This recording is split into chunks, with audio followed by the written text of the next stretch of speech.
거룩하신 하나님 아버지, 오늘도 이 자리에 불러주심에 감사를 드립니다. 각자의 상한 마음과 간절한 마음으로 주님 앞에 나왔습니다. 주님의 은혜로 풍성하게 채워주시며 주님의 말씀으로 저희들의 삶을 채워주실 줄 믿습니다. 마치는 시간까지 주님께서 인도해 주실 줄 믿사오며 예수님의 이름으로 기도합니다. 아멘. 네, 찬송가는 446장 주 음성 외에는입니다. 찬송가 446장입니다.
기도는 다 같이 하도록 하겠습니다.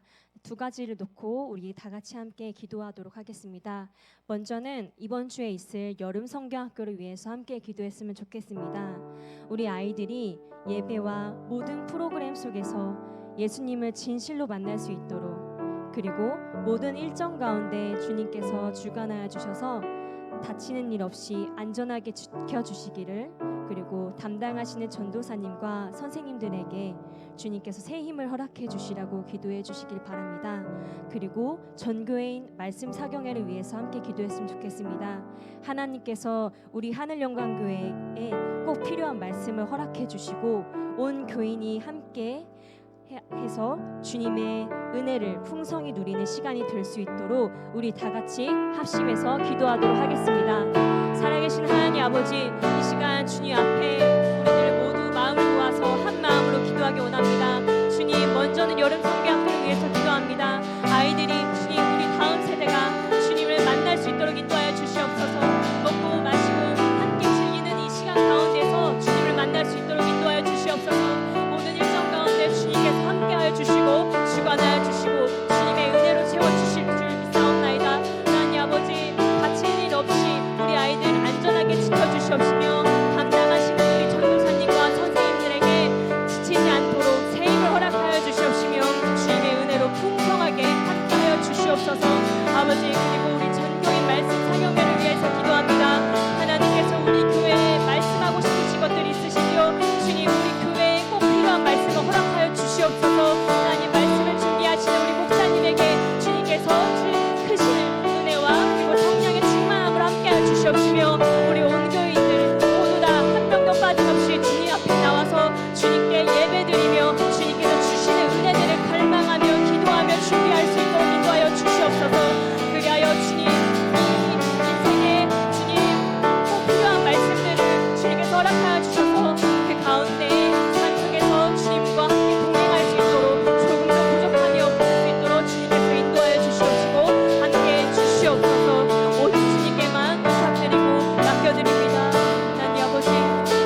한 마음으로 다 같이 기도했습니다.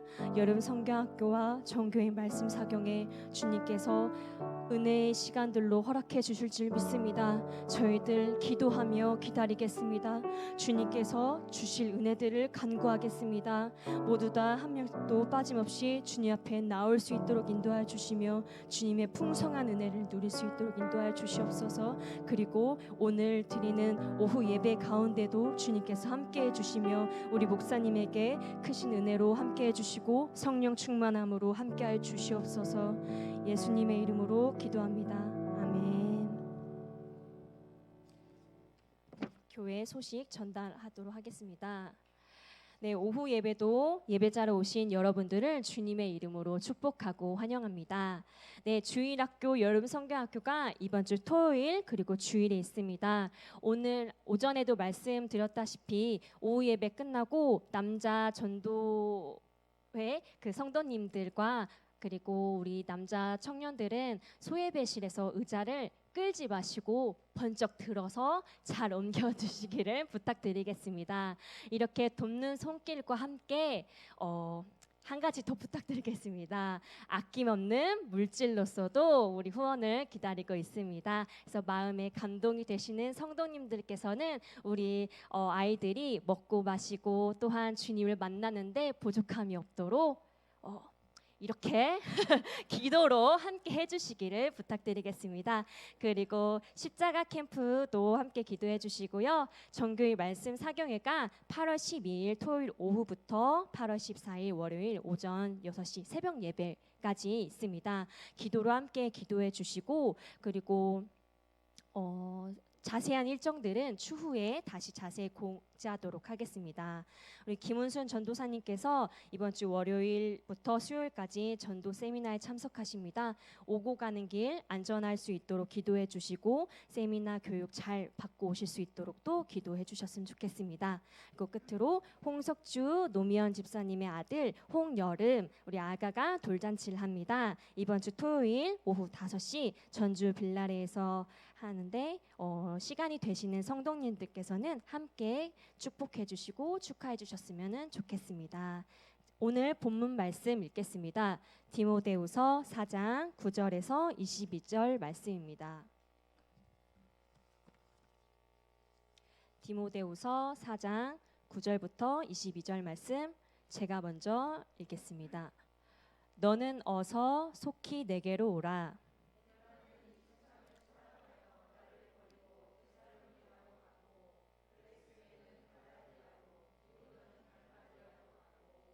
누가만 나와 함께 있느니라. 내가 올 때에 마가를 데리고 오라. 그가 나의 일에 유익하니라. 내가 올 때에 내가 드로와 가보의 집에 둔 겉옷을 가지고 오고 또 책은 특별히 가죽 종이에 쓴 것을 가져오라.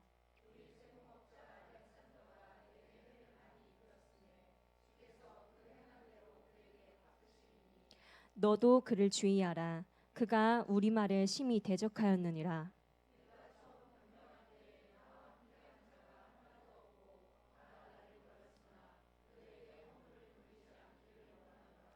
주께서 내 곁에 서서 나에게 힘을 주심은 나로 말미암아 선포된 말씀이 온전히 전파되어 모든 이방인이 듣게 하려 하심이니 내가 사자의 입에서 건짐을 받았느니라.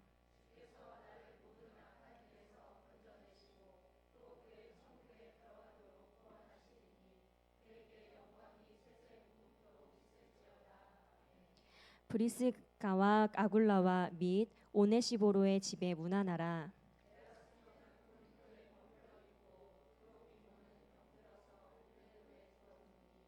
너는 겨울 전에 어서 오라.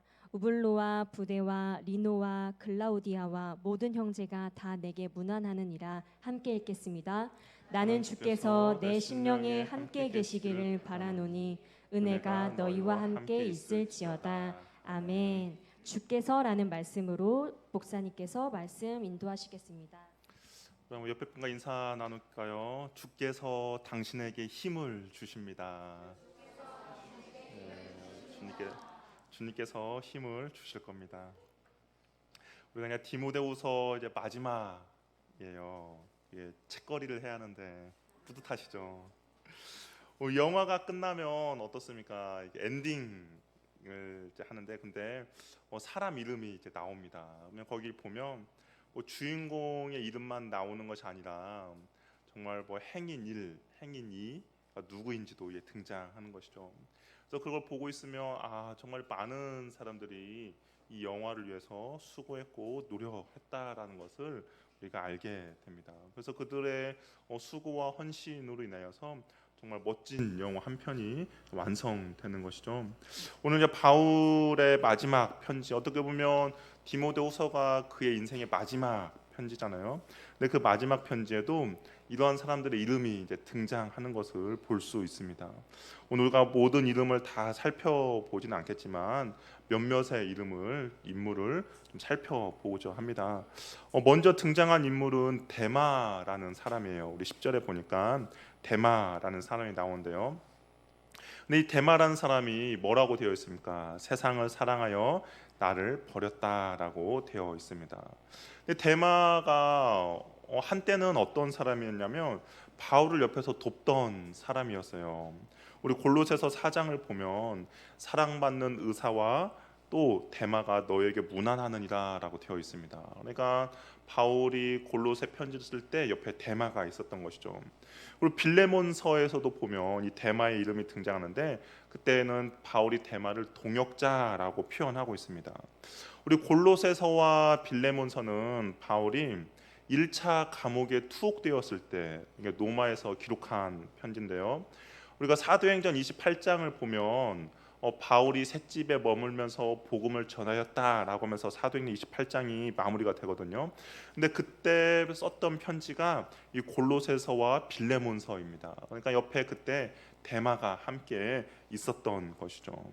근데 지금 내 디모데후서를 쓰고 있는 이 시기 때는 데마가 이제 없다라고 이야기해요. 1차 투옥되었을 때와 상황이 전혀 다른 상황이거든요.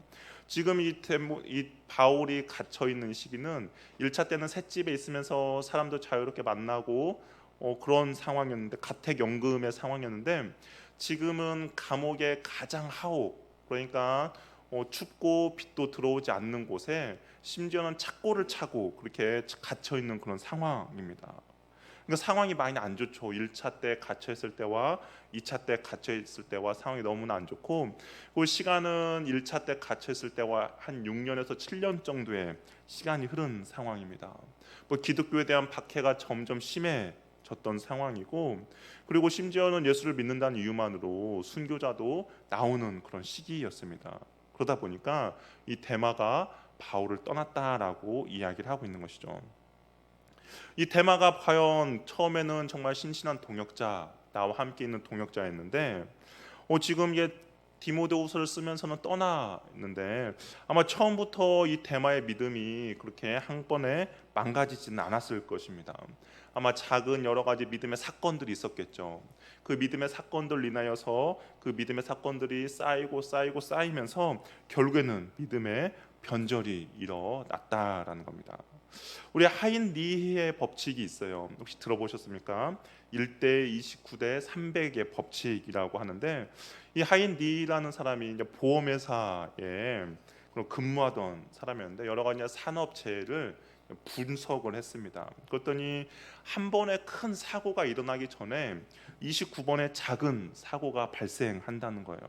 그리고 29번의 작은 사고가 발생하기 전에 300번의 잠재적인 징후들이 나타난다라고 합니다. 그래서 1대 29대 300의 법칙이라고 하는데, 그러니까 한마디로 대형 사고가 그냥 하루아침에 건물이 무너지고 하루아침에 그런 재해가 일어난 것이 아니라 여러 가지 전조 증상들이 있고 그것들이 쌓여서 그런 붕괴되는 사건들이 일어난다라는 겁니다. 어떻게 보면 데마가 이 세상을 믿음을 버리고 세상을 따라갔다라는 것은 그냥 어떤 큰 사건 한 번으로 인해서 이 믿음이 잃어버린 것이 아니라 아마 여러 가지 많은 그런 사건들이 쌓이면서 결국에는 그 믿음을 버리게 된 결과라는 것이죠. 정말 그 간절했던 온전히 가지고 있었던 믿음이 여러 가지 사건으로 인해서 조금씩 까먹다 보니까 지금은 온데간데 사라져 버렸다라는 겁니다. 저번 주에 바울이 자신의 신앙에 대해서 고백했을 때가 있어요. 뭐라고 고백했냐면 나는 선한 싸움을 싸우고 달려갈 길을 마치고 믿음을 지켰다라고 고백했습니다. 이 믿음을 지켰다라는 것이 여러 가지 상황과 환경 중에서 하나님께서 나에게 주신 그 믿음을 온전히 지켜낸 것이라고 이야기를 했던 것이죠. 이 믿음을 뺏기 위해서 사단이 얼마나 많은 노력을 했겠습니까? 얼마나 많은 공격을 했겠습니까? 그럼에도 불구하고 바울은 그 믿음을 온전히 지켰는데 이 대만은 그렇게 하지 못했다라는 겁니다.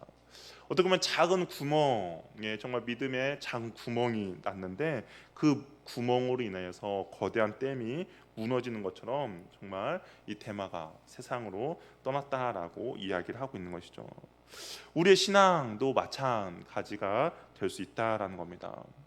우리는 믿음 분명히 다 있는 거죠. 지금 뭐 오전에도 예배드리고 오후에도 예배드리는 분들은 정말 하나님께서 주신 믿음을 온전히 잘 지켜 나가는 사람들입니다. 그런데 이것이 자꾸 조금씩 야금야금 믿음이 사라지다 보면 결국에는 대마와 같은 일이 우리들 삶 가운데서도 벌어질 수 있다라는 겁니다.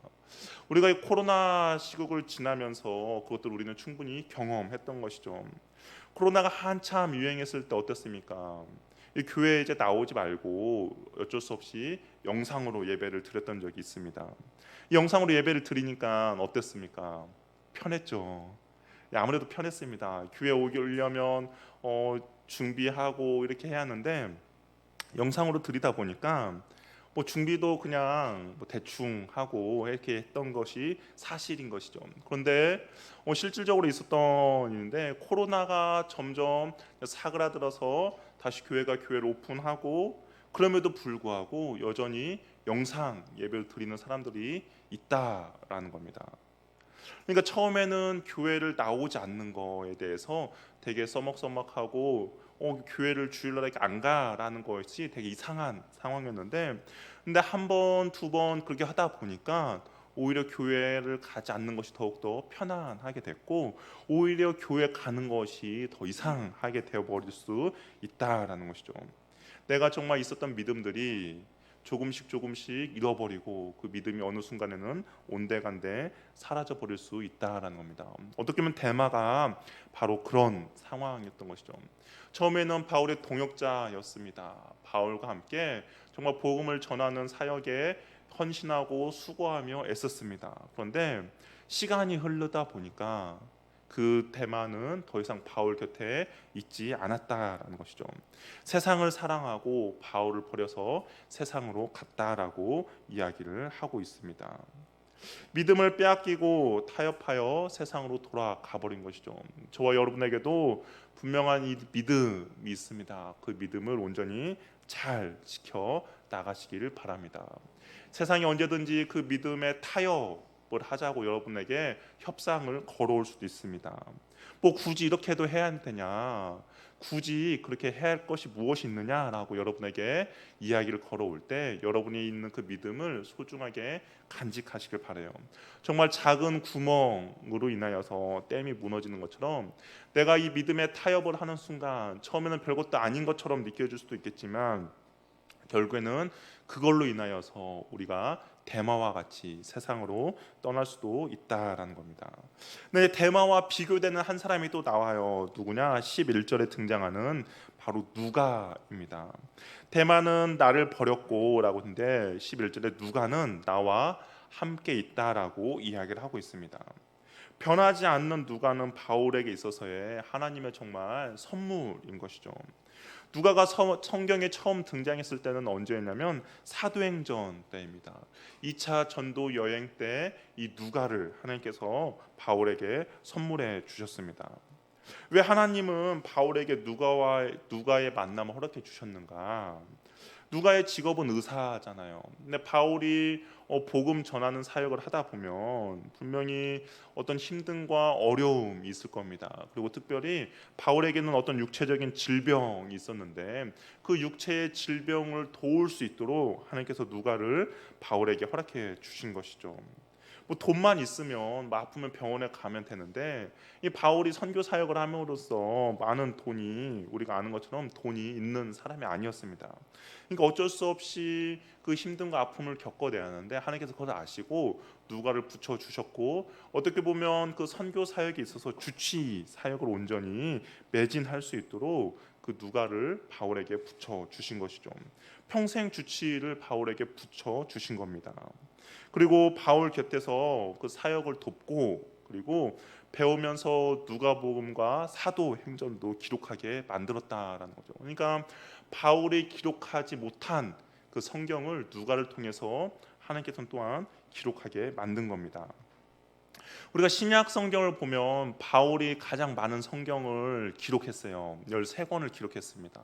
그런데 이 장수로 했을 때는 누가 가장 많은 성경을 기록했을까요? 뭐 권수로는 바울이 당연하지만 장수로는 누가 가장 많이 기록했겠습니까? 누구일까요? 예, 누가입니다. 누가가 누가복음과 사도행전을 기록을 했는데 이 2158절을 기록을 했습니다. 대신에 바울 서신을 보면 13권은 2033절이에요. 그러니까 어떻게 보면 이 성경 신약 성경을 가장 많이 기록한 사람이 바로 누가라는 것이죠. 하나님께서 자기에게 맡겨주신 일에 대해서 끝까지 사명을 잘 감당하고 충성스럽게 그 자리를 지킨 사람이 바로 누가라는 그런 사람입니다. 세상의 기준으로 보면 이 누가라는 사람은 평생 바울만 뒷바라지한 사람입니다.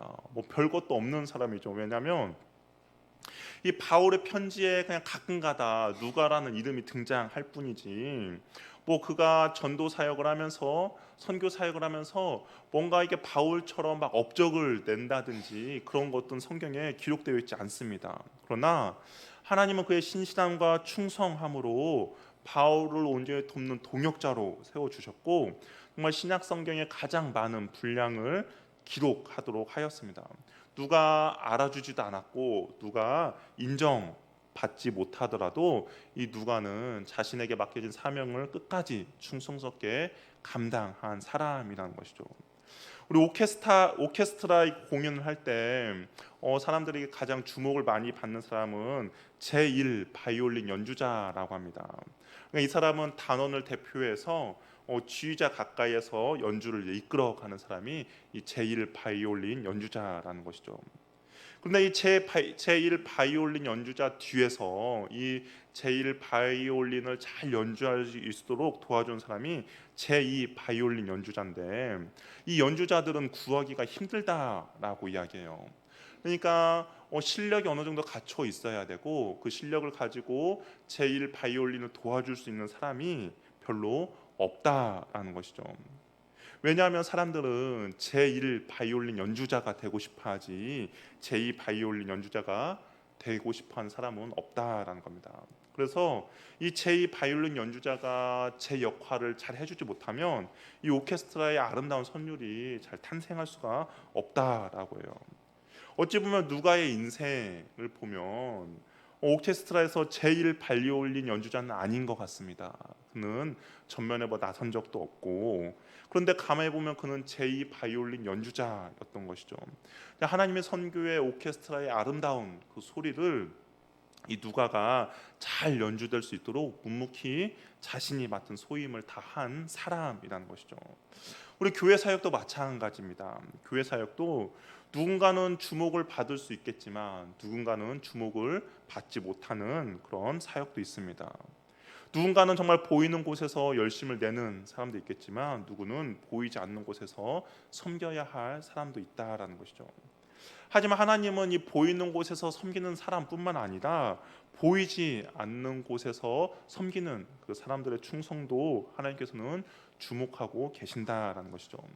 사람들은 보이는 사람을 좀 더 많이 칭찬하고 보이는 사람에 대해서 더 많은 박수 갈채를 보낼 수도 있겠지만 하나님은 보이는 사람뿐만 아니라 보이지 않는 사람도 주목하시고 그들에게도 하나님께서는 박수 갈채를 보내준다는 것입니다. 사람의 칭찬이 없을지라도 묵묵히 나에게 맡겨준 일에 충성을 다하는 그 사람을 주님은 기뻐하신다라는 것이죠. 이러한 충성함이 저와 여러분에게 있기를 바랍니다. 사람에게 인정받고 칭찬받지 못할 수도 있습니다. 제1 바이올린 연주자가 아닐 수도 있어요. 그럼에도 불구하고 하나님이 나에게 그것을 맡겨 주셨다면 정말 그 주님 앞에 온전히 충성된 마음으로 우리가 주님의 이 교회가 아름다운 소리를 낼 수 있도록 제2 바이올린 연주자로서 우리가 함께 동참하며 나갈 때 그 교회 안에 정말 하나님의 아름다운 그런 소리가 울려 퍼지게 될 것입니다.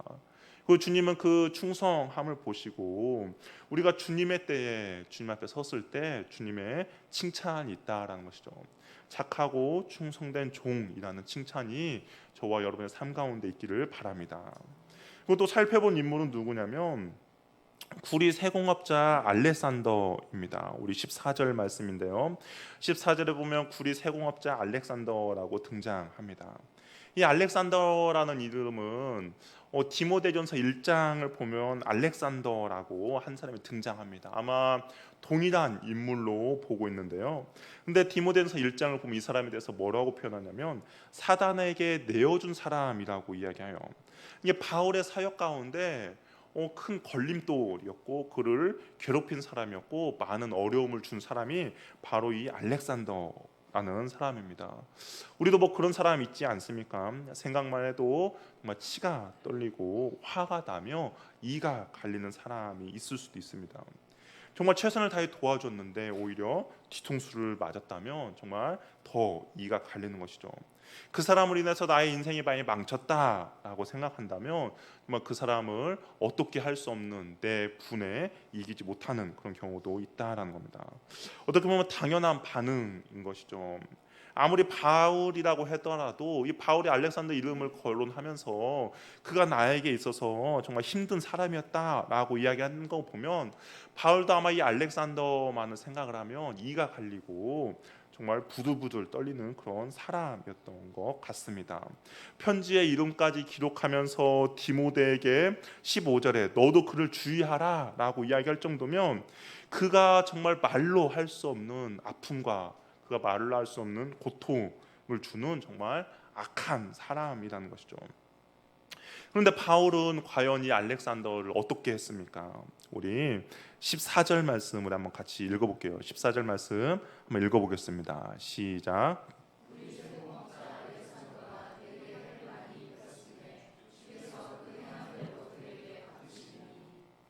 이 바울이 어떻게 했습니까? 알렉산더가 분명히 바울에게 힘든과 어려움을 준 사람입니다. 그런데 바울이 그 힘든과 어려움을 자신이 뭐 복수를 한다든지 아니면 디모데에게 너가 대신 나 대신 복수를 해달라라고 부탁한 것이 아니라 이 바울은 어떻게 하면 주께서 그 행한 대로 그에게 갚으실 것이다라고 주님께 부탁한 것을 볼 수가 있다라는 것이죠.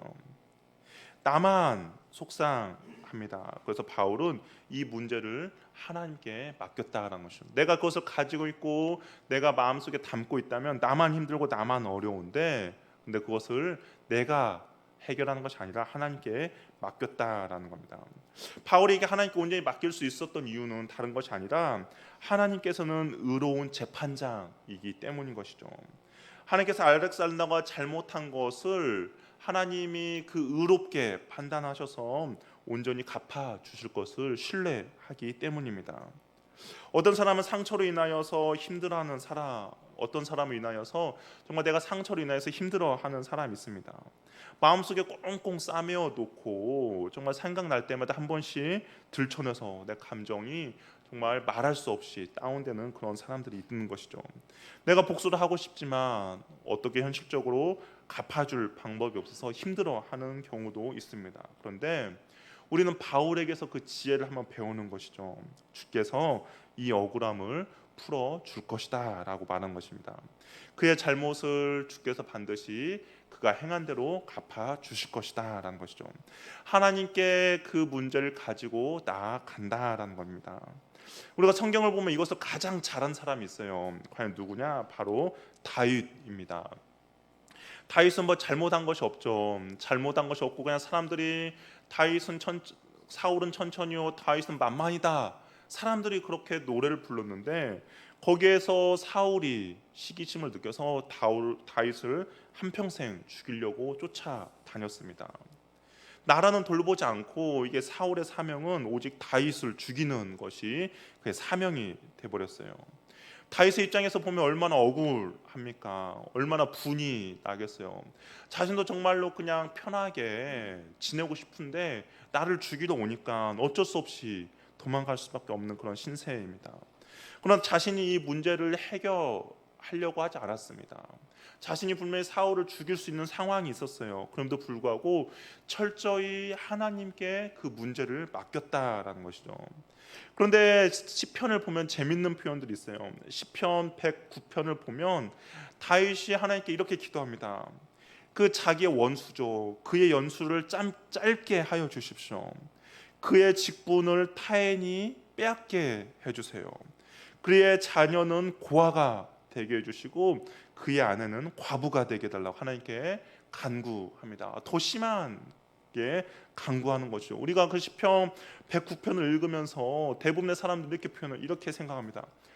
이 성경에 이래도 되나라고 싶을 정도로 너무나도 저주를 하고 있는 것이죠. 다윗이 하나님께 자신이 할 수 있는 일은 기도밖에 없기 때문에 철저하게 하나님께 맡겨 드렸습니다. 원수 갖는 권한이 다윗 자신에게 있는 것이 아니라 하나님께 있음을 온전히 고백하는 것이죠. 악으로 악을 갚지 않고 원수 갚는 것을 하나님께 온전히 맡기는 것입니다. 바울도 주께 모든 것을 맡기었습니다. 알렉산더의 그 모든 행위를 자신이 힘들고 괴로운 걸 가지고 주님께 온전히 맡겼다라는 것이죠. 이 편지에 그대로 쓴 정도면 이 알렉산더를 주님께 맡기기 위해서 바울 또한 얼마나 많은 기도를 했겠습니까? 그래야만이 나를 힘들고 괴롭게 한 사람을 주님께 맡겨야만이 우리는 자유를 얻게 된다라는 것이죠. 내가 그 사람을 향해서 미워하는 마음과 내가 그 사람에 대해서 원망하는 마음을 갖고 있다고 해서 그 상대방이 나의 미움과 나의 원망하는 마음을 인해서 그 상대방이 어떻게 변화되는 것은 아닌 거죠. 내가 미워하는 마음을 가져도 나는 정말 그 사람의 분을 갖고 치를 떨어도 그 사람은 그냥 평상시대로 생활하고 있을 뿐입니다. 오히려 더 즐겁고 기뻐하는 것이죠. 그런데 하나님께 우리가 그걸 맡길 때 나 또한 주님이 주시는 진정한 자유를 얻게 된다라는 겁니다. 혹시 여러분 가운데 이런 알렉산더와 같은 사람이 있습니까? 내가 그 사람만 생각하면 정말 힘들어하고 아파하는 사람이 있습니까? 주님께 맡기시길 바랍니다. 주님께서 반드시 우리의 억울함을 갚아주시고 그 해결해 주실 것입니다. 만약에 이것을 주님께 어떻게 맡겨야 하는지 잘 모르시는 분들은 시편 109편을 읽으면서 정말 그 사람을 생각하면서 그대로 우리가 기도하시길 바라요. 우리가 수요일 날에 시편 말씀을 가지고 어떻게 기도할 것인가 잠깐 나눴잖아요. 그 사람의 이름을 넣고 기도하시기 바랍니다. 그가 연수를 짧게 해주시고 그의 직분을 따고 그의 자녀는 고아, 그런 걸 놓고 하나님께 기도하시는 거죠. 하나님께서 우리의 그 사람이 행한 그대로 반드시 정의롭게요 공의롭게 하나님께서 갚아 주실 것입니다. 주님께 반드시 우리의 억울함을 갚아 주시고 해결해 주실 거예요. 바울은 하나님을 온전히 신뢰하며 나간 것을 볼 수가 있습니다. 그래서 그런지 이 디모데후서 4장 우리가 읽었던 본문을 보면 주께서라는 단어가 계속 등장하는 것을 볼 수 있게 됩니다. 우리가 14절에도 주께서 그 행한 대로 갚아주실 것이다 라고 이야기했잖아요. 근데 17절에도 보면 주께서 내 곁에 서서 나에게 힘을 주신다라고 이야기하고 있습니다. 이게 다른 사람들은 지금 바울을 다 도망갔다라고 이야기해요. 언제 누가밖에 없습니다. 그럼 복음을 전하면서 전성기 있을 때는 주변에 많은 사람들이 있었는데 오히려 복음을 전하면서 감옥에 갇혀 있으니까 많은 사람들이 다 도망갔어요. 그런데 바울이 뭐라고 말하니까 17절 주께서 내 곁에 서서 나에게 힘을 주신다라고 이야기를 하고 있습니다. 사람들은 바울을 버렸지만 주님은 여전히 바울 곁에 계시는 것이죠. 주님이 주시는 힘으로 바울은 복음 사역을 온전히 감당한다라고 이야기하고 있습니다. 우리가 믿고 의지하는 주님은 나에게 잠깐 왔다가 다시 가시는 분이 아니다라는 것이죠. 뭐 면회하듯이 오셔서 어려운 일을 해결하고 다시 가시는 분이 아니다라는 겁니다. 24시간 365일 우리와 함께 계시는 분이 저와 여러분이 믿고 있는 바로 그 주님이라는 것이죠. 내 인생의 성공의 자리에도 주님이 함께 계십니다. 그러나 정말 내 인생의 밑바닥에도 이 바울이 감옥에 가 있는 그 하옥에 있더라도 그곳에 주님이 함께 계시고 있다라는 것이죠. 기쁨과 슬픔과 아픔과 그런 시간에도 주님은 여전히 나와 함께 하고 계셔서 나에게 힘을 주시는 분이 바로 주님이라는 것이죠. 18절에도 보면 주께서라는 단어가 나옵니다. 18절에 보면 주께서 나를 모든 악한 일을 건져내어 주시고 천국에 들어가도록 구원을 허락해 주신다라고 이야기합니다.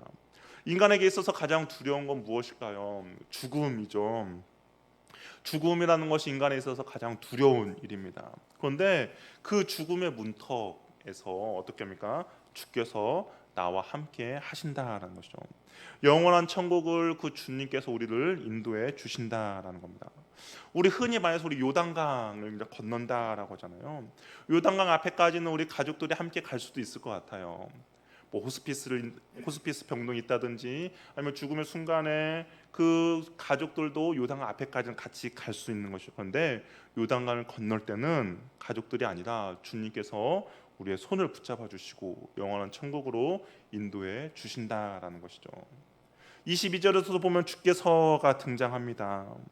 바울이 마지막으로 정말 바울의 일생의 마지막 문장이에요. 이 22절이. 그런데 바울이 마지막으로 디모데와 에베소 성도들을 위해서 축복하며 끝을 냈습니다. 그런데 주께서 네 심령에 함께 계시기를 바란다.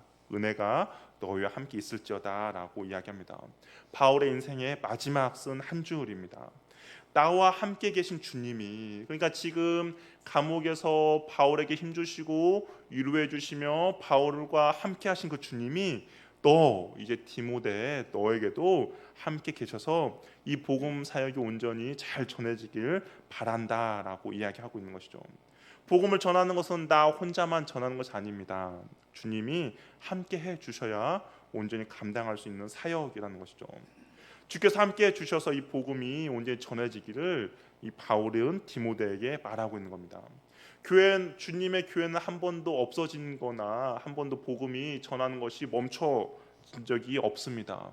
힘들고 어려워도 이 복음 전하는 사명은 계속적으로 감당되었던 것이죠. 정말 울며 복음의 씨를 뿌려나갈 때 주님께서 꽃을 피우게 하고 열매를 맺게 해 주실 것입니다. 디모데후서는 바울이 디모데에게 복음과 함께 고난을 받자라고 그 디모데후서를 통해서 디모데에게 권면한 편지입니다. 이는 또한 우리들에게 동일하게 맡겨진 사명이고 우리에게 동일하게 부탁한 사명입니다. 말씀을 전하지 않는 성도는 없습니다. 성도는 이 땅을 살아가면서 온전히 하나님의 말씀 선포하고 삶으로 그 말씀을 나타내는 것이 우리가 성도라는 것이죠. 그러면 우리가 그런 삶을 살 때 정말 의로우신 재판장이 우리가 주님 앞에 섰을 때 우리를 평가해 주신다라는 겁니다. 말씀에 충성된 시간은 절대로 땅에 떨어지지 않는다라는 것이죠. 사람들의 박수를 쳐주지 않아도 하나님은 기억하고 계십니다. 주님께서 나와 함께 해주시고 나를 강하게 해 주실 것입니다. 우리가 이 디모데후서를 묵상하면서 저와 여러분 삶 가운데도 정말 복음과 함께 고난 받는 것을 두려워하지 마시기 바랍니다.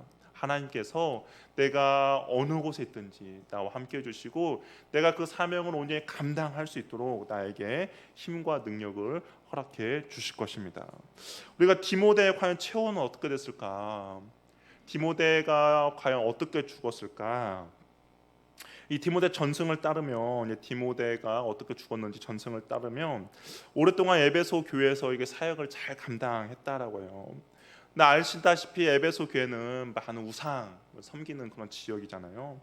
근데 우상을 섬기는 사람들에게 이 디모데가 그 우상이 가짜이고 우상을 섬기지 말라라고 사람들에게 지적했답니다. 그랬더니 이 광분한 군중들이 그 디모데가 우상에 대해서 모욕하고 지적한 거에 대해서 광분해서 곤봉으로 사정없이 맞아서 순교했다라고 이야기하고 있습니다. 이 디모데라는 사람 어떤 사람이었습니까? 유약하고 연약한 사람이었잖아요. 디모데를 보면 너의 연소함을 사람들이 업신여기게 하지 마라. 그리고 너의 그 연약함을 사람들에게 보이지 마라라고 하면서 바울이 그렇게 당부했던 그런 사람이었습니다. 겁도 많았어요. 그리고 유약한 디모데였습니다. 그러나 자기에게 맡겨진 이 복음 전하는 일에 충성과 최선을 다했다라는 겁니다. 복음을 위하여 죽는 데까지 그리스도와 함께 고난 받는 것을 마다하지 않았다라는 것이죠. 주께서 자신과 함께 함을 알았고 그 주님께서 나를 지켜 주심을 알았고 그 주님이 나의 손을 붙잡고 천국 문으로 이끌어 간다는 것을 알았기에 그 주님과 함께 고난 받는 것을 두려워하지 않았다라는 겁니다. 그 주님이 그 디모데에게 그 10년 가운데 있던 주님이 저와 여러분의 10년 가운데도 함께하고 계십니다. 그렇다면 우리가 주를 위해 복음 전하는 사명 잘 감당하는 저와 여러분이 되기를 바랍니다. 그 주께서 우리들에게 새 힘을 허락해 주시고 주께서 복음을 전하는 그 사역 가운데 사명 가운데 우리와 함께 해 주실 것입니다. 주님과 함께 고난 받고 그런 것을 두려워하지 않는 하늘 영광교회 귀하고 복된 성도들 되기를 바랍니다. 우리 함께 찬양하며 우리 함께 기도하며 나가겠습니다.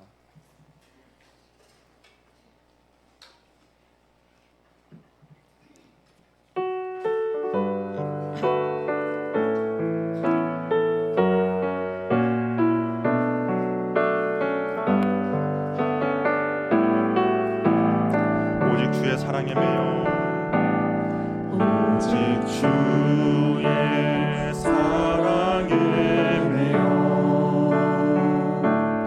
내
이번 시간에 기도할 때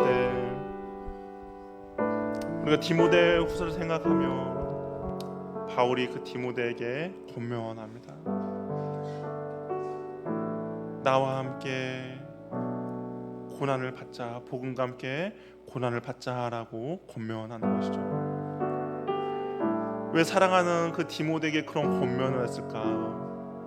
그것이 가장 값진 일이기 때문인 것이죠. 사랑하기 때문에 가장 값진 일에 나와 함께 고난을 받자라고 이야기한 겁니다. 어떻게 우리가 가장 값진 것은 그 복음을 위하여서 우리가 헌신하며 수고하며 나가는 것입니다. 그리고 그 복음을 위하여서 고난받는 그 가운데 주께서 우리들에게 함께 해주시고 힘을 더하여 주신다라는 것이 우리 시간 기도할 때 하나님, 내 복음과 함께 고난받는 것을 두려워하지 않는 인생 되게 하여 주시옵소서. 하나님, 내가 오늘 복음을 전하는 인생 되게 하여 주시고 나의 복음 전함으로 인하여서 누군가는 또 주님의 귀한 자녀 될 수 있는 은혜를 허락해달라고. 정말 연약하고 유약하고 힘이 없는 디모데였지만 그럼에도 불구하고 복음 전하는 것을 두려워하지 않고 담대하게 복음을 전했던 것처럼 하나님, 나도 그러한 인생 살아가는데 부족함이 없도록 주께서 나에게 은혜 베풀어 주시옵소서.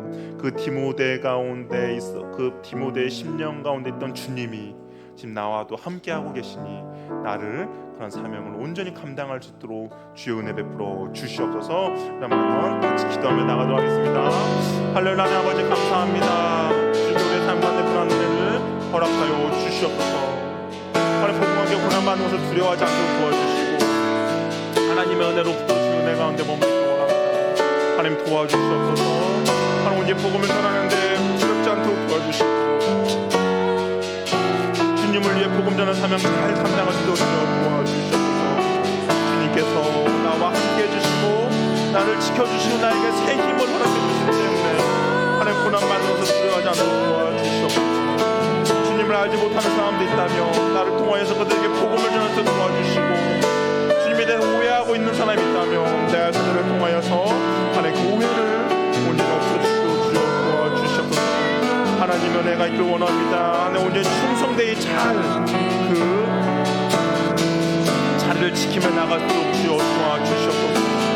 하나님, 주님께서 나에게 맡겨주신 일을 잘 감당하며 나갈 때 부족함이 없도록 주의 인도해 주시고 원하오니 주여 도와주시옵소서. 그런 삶을 살아갈 수 있도록 주여 도와주시옵소서. 주여 함께 해주시고 역사하여 주시옵소서. 하나님 불러주시옵소서. 하나님의 은혜가 있길 원합니다.